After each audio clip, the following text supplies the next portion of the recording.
On en vient à la délibération qui va nous permettre d'adopter le programme local de l'habitat modifié. Et je donne la parole d'abord à Michel Lerneuf. Alors, 156 pages, le programme local de l'habitat modifié, plus des annexes par arrondissement. Donc, je ne vais pas reprendre la discussion générale, et je pense que certainement tout à l'heure, Yann tiendra à dire quelque chose, mais je pense que sur le plan parisien, ce sera plutôt traité au niveau du Conseil de Paris, et moi, ce que je vais faire, c'est de le décliner par rapport à ce qui nous concerne, nous, dans l'arrondissement. Alors, pourquoi est-ce que... quels sont les objectifs d'abord de cette modification? Il y a plusieurs objectifs. Le premier, c'est parce qu'on a décidé donc d'augmenter la programmation de nouveaux logements et notamment de nouveaux logements sociaux. Et donc, c'est pour s'en donner encore plus les moyens. Deuxième objectif, c'est de prendre en compte les nouveaux objectifs fixés par la loi SRU qui nous font passer de 20 à 25 et avec l'engagement parisien et régional de passer à 30%. Troisième objectif, c'est intensifier les actions en faveur du logement des classes moyennes. Profiter donc du fait que maintenant on va pouvoir créer du logement intermédiaire et donc pour cela, avec le PLS et le logement intermédiaire, permettre de mieux répondre aux classes moyennes, même si on y répondait déjà pas mal. Quatrième grand objectif, c'est améliorer sensiblement les conditions d'accès au logement social et la gestion de ce parc par les bailleurs présents sur le territoire parisien.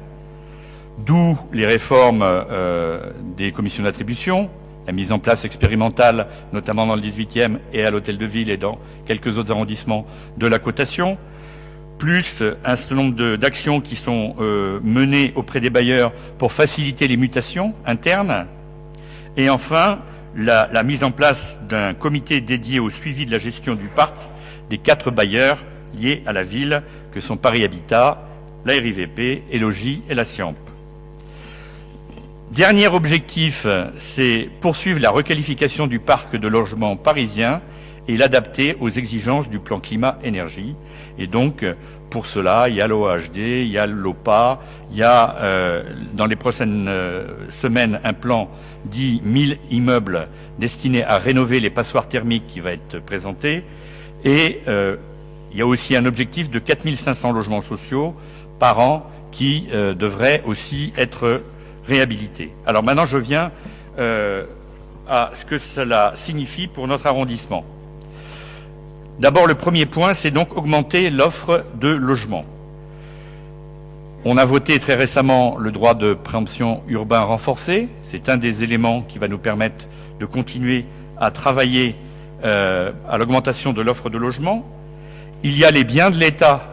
Pour nous, on est concerné notamment par les sites ferroviaires que nous sommes en train d'acheter du côté de Paris Nord-Est, que peut-être nous allons pouvoir aussi soit acheter, soit faire une opération commune avec la SNEF autour de ce qu'on appelle la chapelle Ordener, c'est-à-dire à l'angle Ordener-la rue des Pressonniers, où il y a toute une partie SNCF qu'on devrait pouvoir récupérer pour faire donc du logement. Il y a aussi, bien sûr, les différentes zones d'aménagement qui ont déjà été lancées. Sans oublier l'appropriation publique d'un certain nombre d'immeubles du parc social dégradé que nous continuons à opérer. Voici donc les différentes modalités d'accroissement de l'offre de logements sociaux dans le 18e, mais c'est des choses qui nous sont connues, mais simplement elles sont réintroduites dans un cadre plus général. Deuxième, répondre à la diversité des besoins, mais tout en privilégiant les logements familiaux. Donc, on continuera à créer du logement familial, sans oublier non plus le logement pour les étudiants dans l'arrondissement, dans la perspective de l'arrivée du campus Condorcet. Mais il ne s'agit pas de faire à chaque fois que du logement étudiant ou du logement jeunes travailleurs, mais faire aussi du logement familial. La diversité des besoins, c'est aussi la réhabilitation et la restructuration en résidence sociale du foyer de travailleurs migrants Marc Seguin, qui est attendu depuis un certain temps et vous savez qu'il passe entre autres par la création de 50 logements travailleurs migrants dans Chapelle Internationale. On poursuivra aussi l'humanisation des centres d'hébergement d'urgence et les CHRS. Ça, c'est plutôt le domaine de Gérald. Et chercher un équilibre entre les différentes catégories de logements pour contribuer à la mixité sociale. En réalité, c'est quelque chose que nous faisons déjà depuis longtemps. Mélanger du plus, du PLAI et du PLS, parfois en mettant le curseur un peu plus fort sur les PLAI quand on est du côté de Montmartre, et parfois en mettant le curseur un peu plus fort du côté du PLS quand on est dans des zones où il y a déjà pas mal de logements sociaux. Troisième point, améliorer la qualité de vie dans les quartiers. Tout ça, ça passe notamment par les secteurs politiques de la ville. Ça passe aussi par la continuité de la convention en voie d'achèvement signée avec l'ANRU, qui va donc pouvoir être poursuivie si la candidature est acceptée pour un périmètre s'étendant de la porte Montmartre à la porte d'Aubervilliers, au titre des opérations d'intérêt national. Et c'est aussi même demande qui est faite pour le sud du quartier de la Goutte d'Or, notamment pour essayer de résoudre les problèmes liés aux arcades de la rue de la Goutte d'Or et passage Boris-Vian. Quatrième point, améliorer le parc en intégrant les enjeux de lutte contre le changement climatique. Donc, d'abord, ça passe par continuer la lutte contre l'habitat indigne et prévenir la dégradation du bâti parisien. Pour cela, je vous rappelle, l'OAHD dans lequel nous avons beaucoup d'immeubles, des adresses individuelles, l'OPA Béliard, après l'OPA Chapelle, maintenant c'est l'OPA Béliard d'Oudoville qui continue et qui a été lancé en 2010. Et il est question d'étudier l'opportunité de conduire une autre OPA sur l'arrondissement pour traiter les poches d'insalubrité résiduelle, et cela sera examiné bientôt. Enfin, je vous rappelle que l'Observatoire de l'insalubrité est un outil qui a été créé sur l'initiative de la mairie du 18e, mais au niveau parisien, et que pas mal d'immeubles sont suivis, sont repérés, et du coup sont suivis pour essayer d'éviter qu'ils tombent dans l'insalubrité. Il en est de même pour le très grand nombre d'hôtels meublés et de tourisme que nous avons dans l'arrondissement.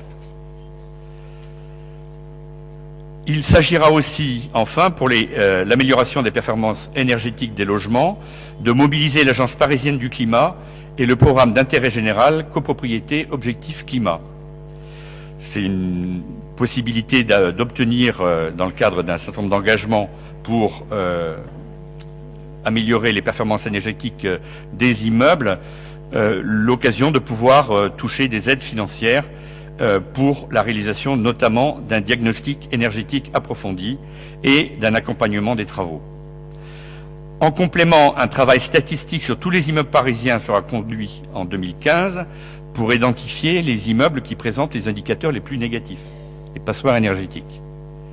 Et de là sortira le plan 1000 immeubles dont j'ai parlé tout à l'heure. Et bien sûr, le parc social doit être un exemple en matière de développement durable.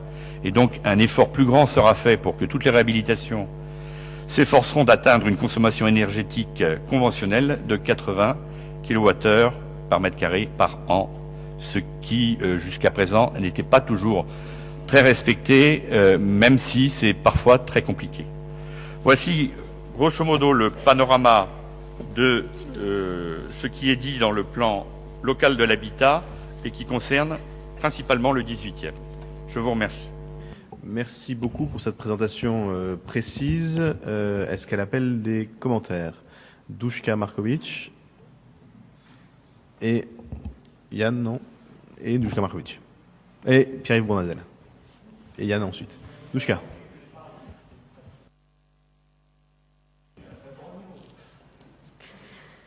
Les écologistes se réjouissent des modifications du PLH en ce qui concerne la part de logements très sociaux, familiaux, en nette augmentation. La mise en place de l'encadrement des loyers, l'augmentation de la préemption dans le diffus et surtout la prise en compte du plan climat-énergique avec la rénovation thermique des bâtiments. Cependant, un certain nombre d'éléments nous paraissent encore problématiques. En premier lieu, on peut citer la répartition de la typologie de logements sociaux. L'objectif est de 30% de PLAI, 40% de PLU, 30% de PLS.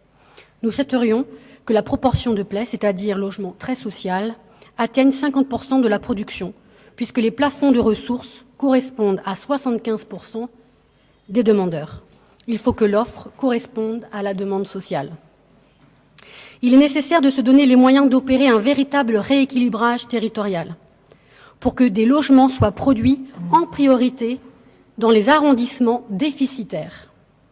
Cela doit passer notamment par la préhension dans le diffus. Le PLH actuel est favorable à un maintien de l'exonération du supplément de loyer de solidarité pour les logements sociaux dans les quartiers en politique de la ville, anciens et nouveaux zonages. Nous y sommes défavorables. Le décalage entre les loyers dans le parc privé et le parc social est tel que même en mettant en place des surloyers, le parc social reste largement avantageux financièrement. Il n'y aura donc pas d'effet d'éviction. En France, seulement 10% des locataires du parc social ont des revenus supérieurs au plafond et 4% paient un supplément de loyer. Cela concerne donc très peu de ménages et n'aura pas d'effet de départ massif de classe moyenne du parc social dans les quartiers concernés. Nous partageons l'objectif de mixité sociale, mais nous considérons que ce moyen n'est ni justifié ni efficace. De nombreux autres outils sont à notre disposition pour favoriser la mixité sociale à Paris, y compris dans le sens d'un rééquilibrage des classes populaires dans les arrondissements les plus riches. C'est aussi grâce à l'encadrement des loyers, avec la production de logements sociaux, y compris dans le diffus, en luttant contre la spéculation et contre les ventes à la découpe, que nous permettrons aux familles de rester vivre à Paris. Sur la transformation du bureau vide en logement, le PLH acte au moins 200 000 m². Il semble que techniquement, nous puissions atteindre 250 000 m². Nous souhaiterions que le chiffre inscrit dans le PLH puisse donc être modifié. Enfin, sur la rénovation thermique, le lien entre le choix des immeubles à rénover en priorité, notamment dans le parc social, et la situation des locataires n'est pas développé. Il faudrait pourtant un croisement effectif entre la situation des immeubles, en agissant en priorité sur les plus énergivores, dans le parc social comme dans le parc privé, et sur les îlots de précarité énergétique. Pour toutes ces raisons, j'appelle le groupe des écologistes à s'abstenir sur l'adoption du programme local de l'habitat modifié en l'état actuel. Nous demandons les modifications précitées. Merci. Alors, j'ai Monsieur Bournazel, puis Madame Prémel, puis Madame Méal, et je demanderai ensuite à l'adjoint à la maire de Paris en charge de ces questions de donner des éléments, et puis à Michel Lerneuf d'intervenir. Monsieur Bournazel. Oui, c'est secondaire, mais d'abord une question de forme.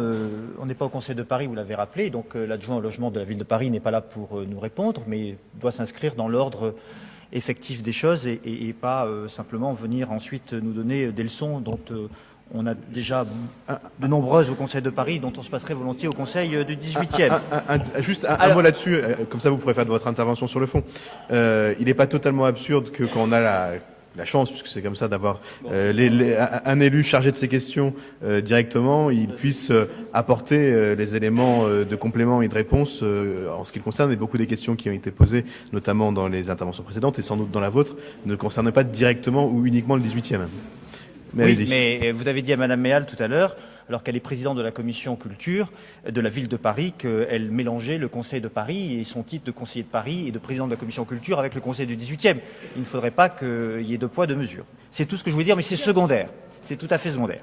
Le fond, après le réquisitoire qui a été mené par les écologistes sur la politique de logement de M. Brossat et de Mme Hidalgo, nous aussi nous allons faire un réquisitoire qui n'est pas forcément le même. Le réquisitoire, c'est d'abord qu'il faudra nous expliquer où sont les classes moyennes. D'abord parce que les attributions de logement, vous allez nous expliquer que les classes moyennes sont éligibles. Sauf que quand on regarde de manière effective, elles sont peut-être éligibles, mais ne sont pas élues. C'est-à-dire qu'elles sont rarement, elles se voient rarement attribuer un logement. Ça, c'est le premier point. Deuxième point, c'est qu'il y a une contradiction assez étonnante entre l'idée de dire nous allons essayer de jouer pour que le marché puisse s'ouvrir à davantage de personnes et en même temps oublier le privé. Si on n'a pas plus d'offres de logements privés, on ne jouera jamais sur les prix.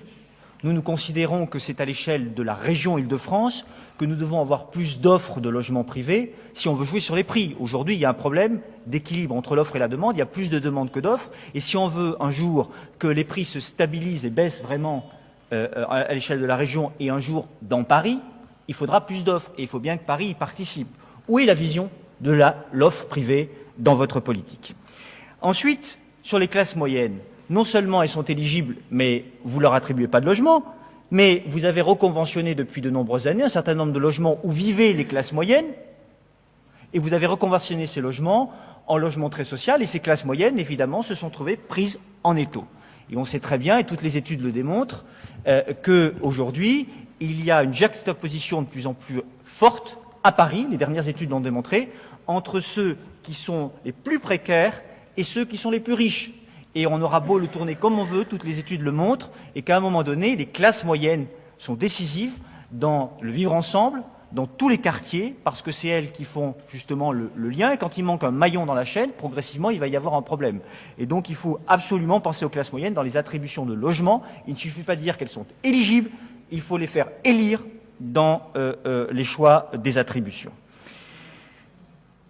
Ensuite, il y a aussi un problème, c'est que nous avons voté une délibération au mois de décembre sur la préemption d'appartements à Paris, la nouvelle politique menée par Mme Hidalgo et M. Brossat.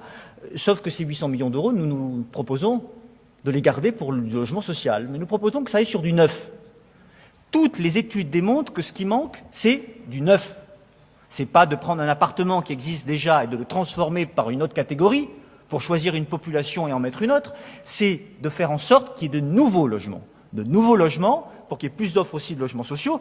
Et on a bien besoin d'investir ces 800 millions d'euros dans des nouveaux quartiers. On connaît suffisamment de portes à Paris qui ont besoin d'être réhabilités, besoin d'être rénovés, où on amène de nouveaux logements effectifs. Et bien moi, je propose que les 800 millions d'euros que M. Brossat veut mettre sur la préemption, c'est-à-dire sur la transformation de logements existants et en les transformant de catégorie, qu'on les mette sur des logements neufs pour offrir de nouveaux logements aux demandeurs qui en ont besoin, tout en permettant à ceux qui vivent aujourd'hui dans le logement de pouvoir y vivre et ne pas en partir.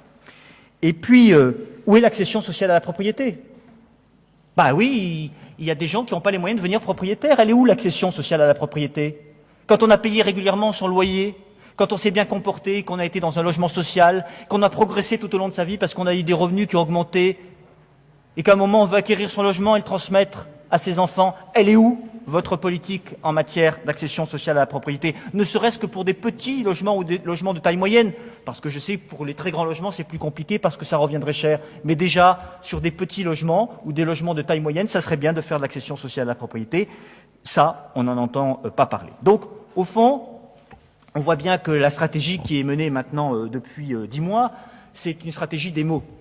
Je parle, j'annonce, et chaque semaine, j'ai quelque chose à dire dans la presse ou dans les médias. C'est une chose. Le problème, c'est qu'il faut des actes. Et depuis que vous êtes en responsabilité, il y a de plus en plus de demandeurs de logements sociaux. Il y en avait 89 000 en 2001, et aujourd'hui, il y en a plus de 170 000. Vous nous avez confessé cela à une commission du Conseil de Paris. Alors, à un moment donné, il faut réagir. Et puis, il ne faut pas travailler seul. Ce n'est pas Paris intramuros qui pourra tout faire.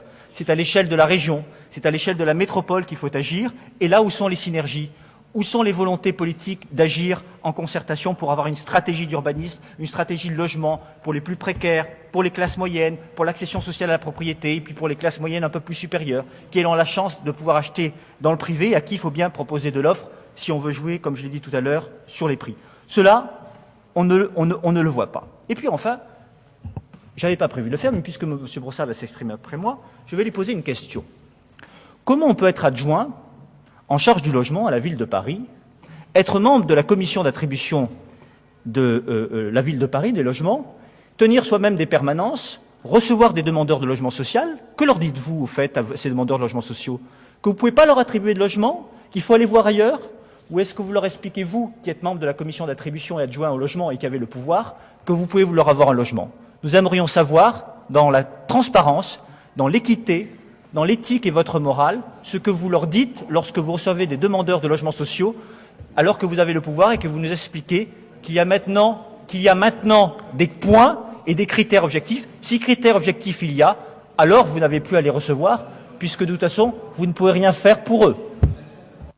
Bien, s'il vous plaît, je suis pas convaincu que ce type de sous-entendu ait un sens quelconque. Nous sommes chacun des élus en responsabilité. Oui, mais étonnamment, vous posez cette question à Yann Brossa, vous ne la posez à aucun des autres élus de cet arrondissement, et tous, à l'exception de moi-même, je dois le dire, mais pour des raisons d'agenda, tiennent des permanences où il est question de logement. Et il me semble que viser comme ça un élu par rapport à d'autres est particulièrement de mauvaise pratique, ne rehausse pas la qualité du débat politique et en plus n'a aucun sens sur le fond. Pour le reste, je ne vais pas répondre à l'ensemble des suggestions que vous faites. Je pense que les uns et les autres auront l'occasion de le faire, à commencer peut-être par Mme Prémel, à qui je donne la parole pour un temps relativement court. Madame Méal, pareil. Yann Brossa, pareil. Et enfin, Michel Erneuf pourra conclure et nous pourrons passer au vote. Très brièvement, c'est dommage qu'on en revienne à des querelles de personnes et non pas sur des méthodes. Mais c'est regrettable ce que vous venez de dire, Monsieur Bournazel.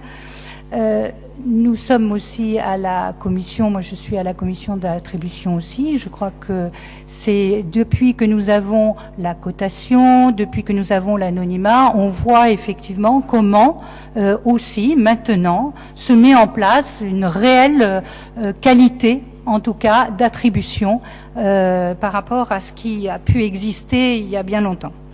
Je voudrais revenir sur deux choses sur lesquelles vous n'avez pas insisté. Ça m'étonne de vous, sur les logements, sur le fait que effectivement les logements familiaux, on insiste aussi dans le PLH sur l'attribution et sur les logements sociaux pour des familles, et ça c'est à relever. Je crois que c'est important, on passe de 2/3 à 3/4, et je crois que c'est important aussi de soulever l'intérêt qu'il y a là-dedans. Sur la mixité, je vois que effectivement mixité, on pourrait se batailler pendant des heures sur cette mixité et qu'est-ce qu'elle est. Moi, ce que je crois avant tout, c'est que il est bon de vivre à Paris. C'est pour ça aussi que beaucoup de gens veulent rester à Paris et désirent aussi être à Paris.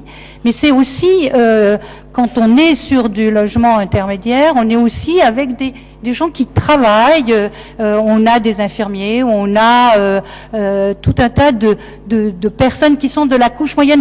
J'espère qu'on parle de la même, en tout cas de tous ces travailleurs, en tout cas, qui peuvent effectivement aussi permettre d'être dans ces logements sociaux et d'être dans la mixité. Alors la préemption va dans ce sens-là, me semble-t-il. C'était justement aussi là où il y a des arrondissements très déficitaires, de pouvoir mettre aussi la possibilité d'occuper certains logements par des logements sociaux. Donc j'insisterai sur ces choses-là, et je voudrais dire que il n'y a pas de la couche moyenne. Un jour, il faudra qu'on s'entende sur cette couche moyenne. Je crois que la couche moyenne, moi je passerai des classes qui effectivement sont des classes qui travaillent à Paris, qui veulent rester à Paris et qui ont différents effectivement revenus et qui peuvent aussi habiter dans les logements sociaux et qui, quand on est dans les commissions d'attribution, on le voit, peuvent accéder aussi à ces logements sociaux. Je rappelle que, compte tenu des prix du logement à Paris, c'est bien le logement social qui protège les classes moyennes et pas l'inverse. Madame Méal. En tant que représentante du groupe UDI Modem, je suis extrêmement partagée. Extrêmement partagée parce que c'est vrai que pour nous, l'engagement du groupe sur la question du logement, on a même parlé de plan Marshall du logement, est quelque chose d'extrêmement cardinal pour la dignité et le rayonnement enfin, des personnes. Et c'est vrai qu'on voit bien que quelques, en tout cas, propositions de ce plan qui avait été porté pendant la campagne municipale, beaucoup de propositions ont été reprises.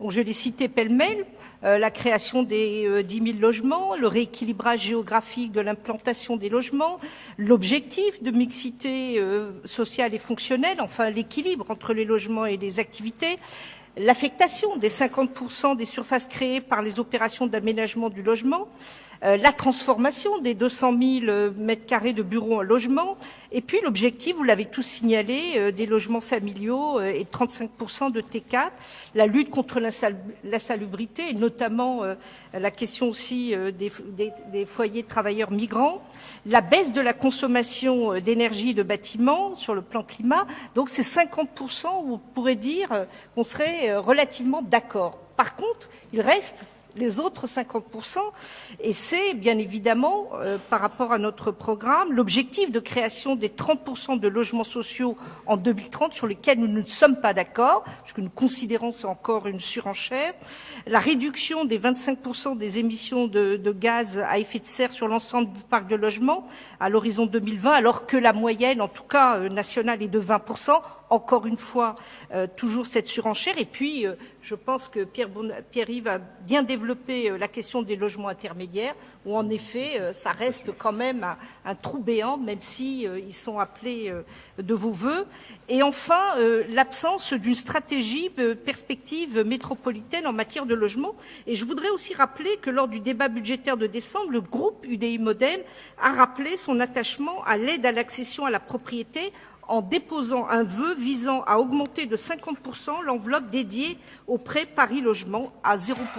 Donc 50-50, mais la balance, elle pèse plutôt pour que nous nous abstenions, même si c'est une abstention positive par rapport à ce plan modifié. Merci, je vais laisser la parole à Yann Brossat. Juste un commentaire en passant. Moi, j'entends tout ce qui est dit sur la métropole, et effectivement, la compétence logement sera une compétence centrale de la métropole. En attendant, il serait utile que les nouveaux maires des villes de la Petite Couronne ne mettent pas fin à tous les projets de logements sociaux qui ont été engagés par leurs prédécesseurs. Avant de parler de la métropole, que chacun dans ces villes, à minima, mettent en œuvre les décisions qui ont été prises, et je dois malheureusement constater que beaucoup de vos amis politiques qui ont été élus n'ont pas cette logique et parlent beaucoup de la métropole, sans doute pour éviter de faire chez eux. Yann Brossat. Merci Monsieur le maire. D'abord, je voudrais vraiment remercier l'ensemble des intervenants qui, à une exception près, ont fait porter le débat sur le fond sur une question stratégique. Cet intervenant est manifestement un peu obsédé par moi, désolé de lui dire que ça n'est pas réciproque, et je vais donc essayer de répondre sur le fond. Un mot quand même sur la question des attributions de logement. Je n'admettrai pas la moindre allusion ou le moindre soupçon sur la manière dont nous attribuons les logements, précisément parce que c'est dans cette mandature, sous l'impulsion d'Anne Hidalgo, et j'ai été chargé de mettre en œuvre cet engagement, que nous avons anonymisé les logements lorsqu'ils passent en commission, et que par conséquent, lorsque nous attribuons des logements en commission de désignation de la ville de Paris, nous ne connaissons même pas les noms des personnes auxquelles nous les attribuons. Et donc, lorsque nous tenons les uns et les autres, parce que heureusement je ne suis pas le seul, des permanences, d'ailleurs Jean-Yves Manot le faisait également dans son arrondissement qui était le 16e sous la mandature précédente, notre rôle, c'est aussi de rappeler les règles, d'expliquer quel est le mode d'attribution des logements sociaux, d'aider aussi un certain nombre de demandeurs à actualiser leurs demandes, à remplir correctement les documents justificatifs. Et je crois que c'est notre devoir démocratique de permettre aux demandeurs d'avoir tous ces éléments-là à portée de main lorsqu'ils sont confrontés à un élu. Et c'est comme cela qu'on fait honneur, je crois, à la démocratie locale qui nous tient tous à cœur. Maintenant, sur les questions qui ont été abordées. Au fond, ce programme local de l'habitat qui résume notre politique du logement, il marque 3 inflexions, je crois, par rapport à ce que nous faisions au cours des dernières années. D'abord, nous revoyons à la hausse, c'est vrai, nos objectifs de production de logements sociaux, puisque nous allons produire dans les 6 ans qui viennent, à l'échelle de Paris, entre 7000 et 7500 nouveaux logements sociaux. J'insiste sur un point. Le logement social que nous produisons, il s'adresse aux classes populaires et aux classes moyennes et aux classes populaires, les unes et les autres. Et je crois que tout discours qui consiste à opposer les uns et les autres est un discours destructeur et un discours extrêmement dangereux. Moi, ce que je souhaite, c'est que dans nos logements sociaux puissent vivre des infirmières, des policiers, des cadres, des demandeurs d'emploi, parce qu'il y en a aussi, bref, la société parisienne telle qu'elle se présente aujourd'hui, l'ensemble de ceux qui aujourd'hui, au vu de leurs revenus, ont du mal à se loger dans le parc privé. C'est ça la mission du parc social et c'est ce qui nous conduit à avoir une politique large en matière de logement social et à répartir nos logements de telle sorte qu'ils répondent à ces demandes qui sont effectivement des demandes très larges. Je crois que c'est la mission du logement social et en tout cas c'est comme cela que nous le concevons. Deuxième inflexion,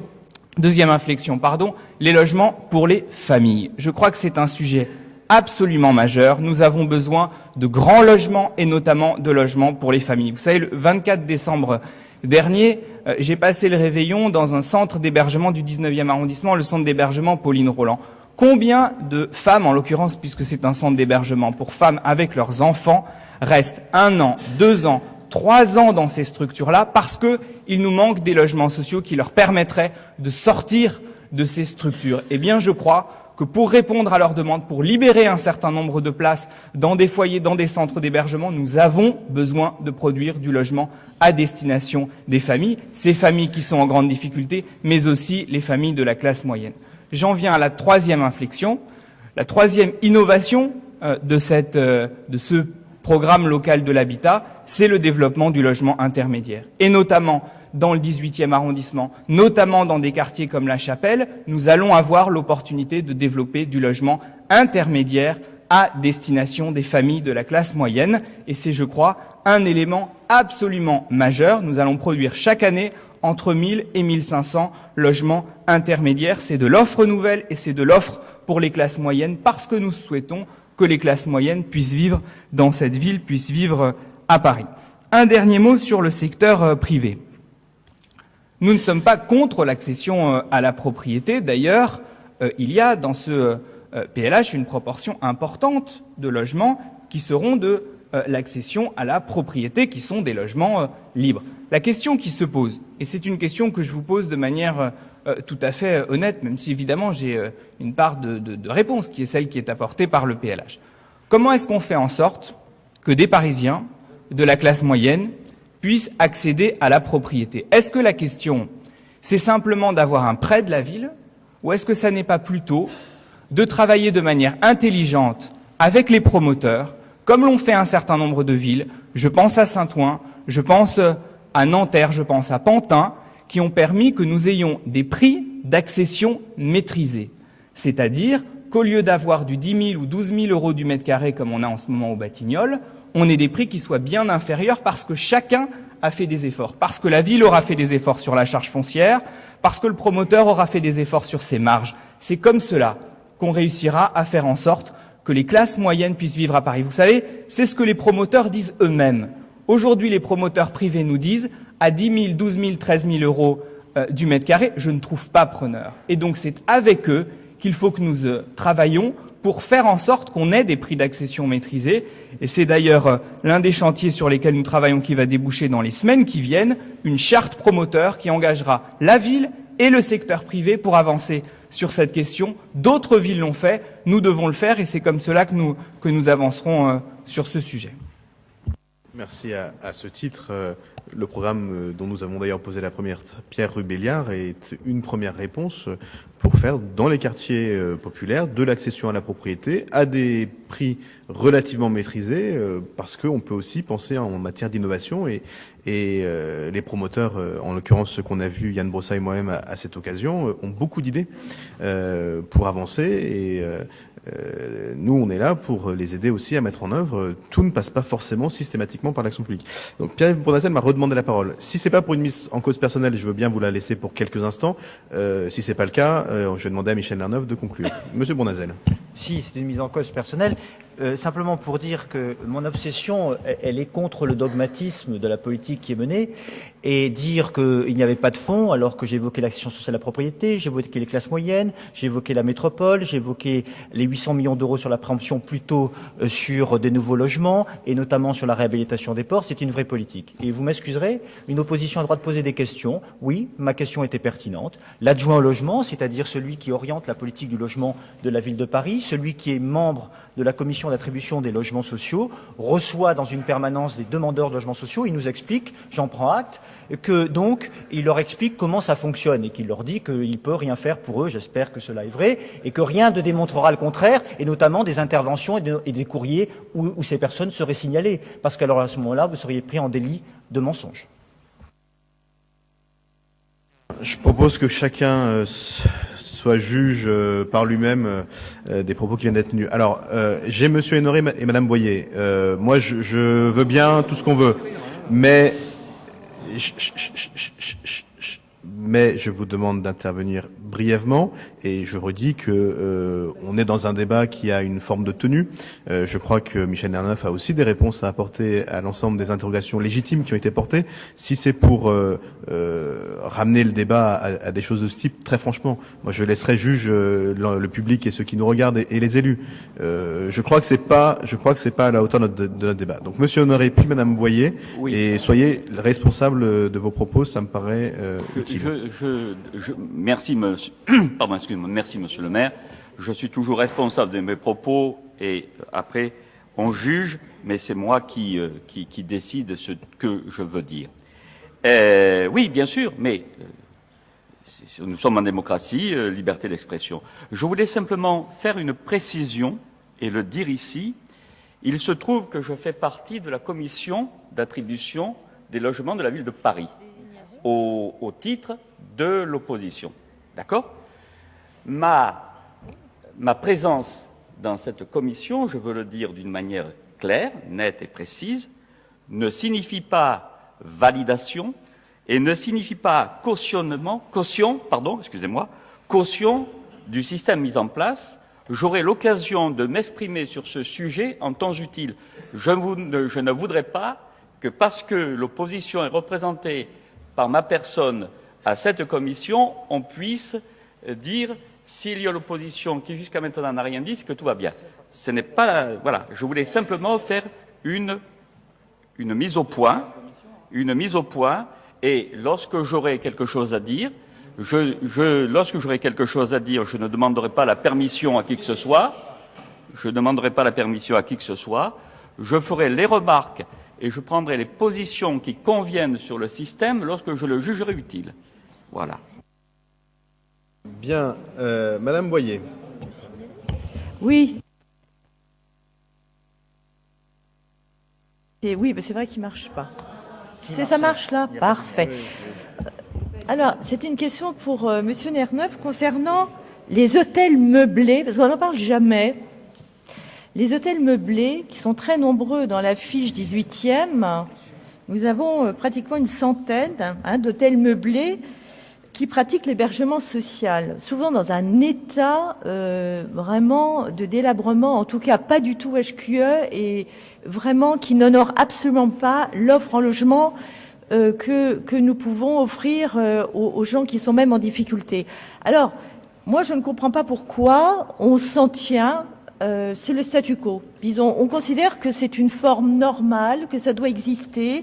On dit même qu'on va aider les hôteliers à améliorer leurs hôtels et qu'on les surveille. Ben moi, je pense que ce sont vraiment des points noirs et ce n'est pas du tout de bonne politique. Je pense que même qu'un objectif un peu humain et ambitieux, ça serait justement progressivement, de les désaffecter, de ne plus les solliciter et de trouver des solutions alternatives. Voilà. Et surtout dans le 18e. Surtout dans le 18e. Donc je pose la question à M. Lerneuf. Qu'en pense-t-il ?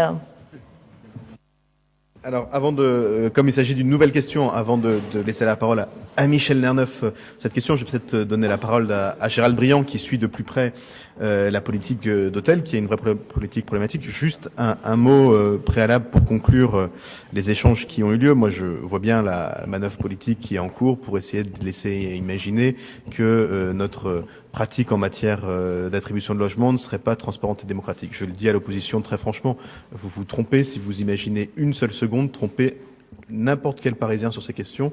Depuis 2001, les pratiques ont largement évolué. Heureusement, il était temps.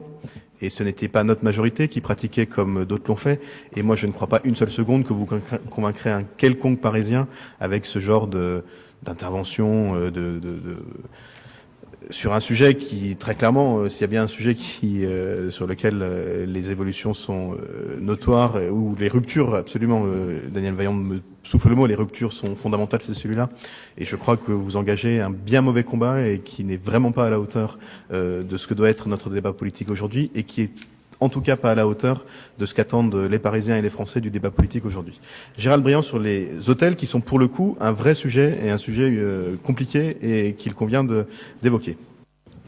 Oui, lors de la précédente mandature, nous avions fait des états généraux sur les hôtels meublés, notamment tout ce qui était hébergement d'urgence. C'est vrai que nous souffrons à Paris d'un manque de résidences sociales, pension de famille, maison relais, ça dépend comment on les appelle, qui est dû d'abord à une paupérisation de plus en plus importante. On a aujourd'hui une montée de la crise objective, avec une montée de la misère. Aujourd'hui, on a quand même 13 à 14% de personnes qui sont en dessous du seuil de pauvreté. Donc des choses qui sont très lourdes à gérer. Donc nous, on s'est engagé dans la précédente mandature à essayer justement d'éviter le recours systématique aux hôtels, parce que les hôtels, en plus de ce que vous décrivez, qui sont vrais, c'est-à-dire que il y a des problèmes d'insalubrité, il y a des problèmes de prostitution, parfois, j'en rajoute pas, mais on a toutes ces choses-là. Il n'empêche que aujourd'hui, ils ont été un peu traditionnellement le moyen de mettre à l'abri dans l'urgence des familles. Parce que quand un vendredi soir à 17h, vous vous retrouvez avec une famille sous les bras au centre d'action sociale et que vous n'avez pas de résidence sociale, vous les mettez à l'hôtel parce qu'il n'y a pas d'autre choix, parce que c'est ça ou la rue, et tout le monde préfère que ça soit avec un toit sur la tête. Donc du coup, toute la politique qui est actuellement mise en place, elle est justement de permettre d'échapper à la mise à l'hôtel. Donc il y a des constructions de résidences sociales, il y en a qui sortent de plus en plus. On essaye vraiment d'en avoir une grande ambition. On a aussi des discussions avec des promoteurs parce que on veut aussi permettre sur la question de l'hébergement d'urgence de multiplier les dispositifs. Notre objectif n'est pas d'en finir avec les hôtels meublés. Il y a toujours eu des hôtels meublés, il y a une tradition d'hôtels meublés parisienne, mais c'est vrai que nous voulons être de plus en plus vigilants et ne plus être sous la coupe de certains qui, eux, sont de véritables marchands de sommeil qu'il faut combattre. C'est pour ça qu'avec le SAMU social, il y a un dispositif qui maintenant existe, qui permet qu'il y a des contrôles qui se font, des contrôles clandestins, c'est-à-dire que les gens ne sont pas annoncés.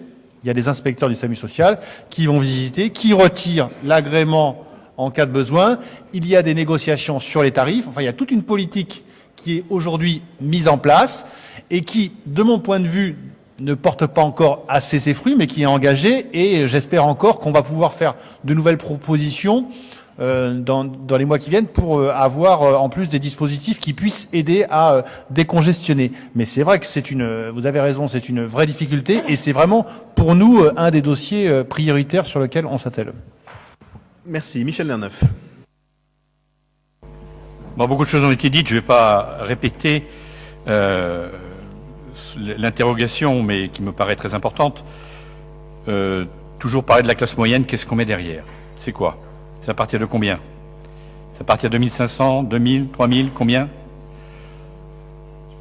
Donc ça pose déjà un premier problème. Deuxièmement, j'ai déjà fait ici même, lors de cette mandature et lors des mandatures précédentes, X fois, la démonstration que dans le 18e, nous proposions, avec le contingent que nous avons, des logements à des classes moyennes. Des gens qui ont du 3000, 3500, 4000, 5000 euros. Je l'avais montré ici, j'avais donné les chiffres. Mais qu'est-ce que vous voulez, quand on ne veut pas entendre, on n'entend pas. Enfin, la seule chose importante que je voudrais aussi préciser, c'est par rapport à l'accession à la propriété. M. Bournazel, qui n'est pas là, enfin bon, intervenait sur l'accession sociale à la propriété. Alors que vous, madame, vous êtes intervenu sur l'accession à la propriété. Dans le PLH, il y a des choses pour l'accession à la propriété, et entre autres le prêt à taux zéro, etc., qui est fait. Par contre, l'accession sociale à la propriété, c'est depuis la mandature précédente qu'il a été décidé à Paris de l'arrêter. que signifierait l'accession sociale à la propriété qui consiste à prendre de l'argent du logement social pour créer des logements qui ne seront pas des logements sociaux pérennes. C'est-à-dire que, grosso modo, on transforme du logement social en logement privatif. Alors que nous sommes dans la démarche d'atteindre les 30%. Donc c'est pas au moment où on va essayer d'atteindre les 30% qu'on va s'amputer d'un certain nombre de projets que nous pouvons réaliser pour obtenir les 30%.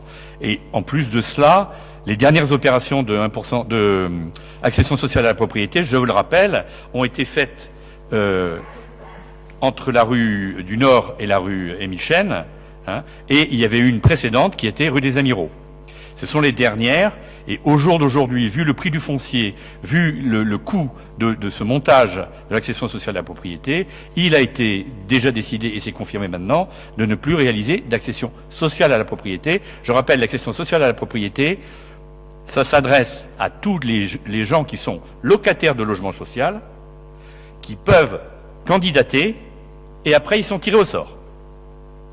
Et au bout de 20 ans, ils deviennent propriétaires de leur logement, les loyers remplaçants. Donc ça, c'est un truc qu'on peut faire à Limoges, que l'on peut faire à Poitiers, que l'on peut faire je sais pas où, mais à Paris, au jour d'aujourd'hui, ce serait mettre beaucoup d'argent pour finalement une utilité qui ne serait pas si importante que cela.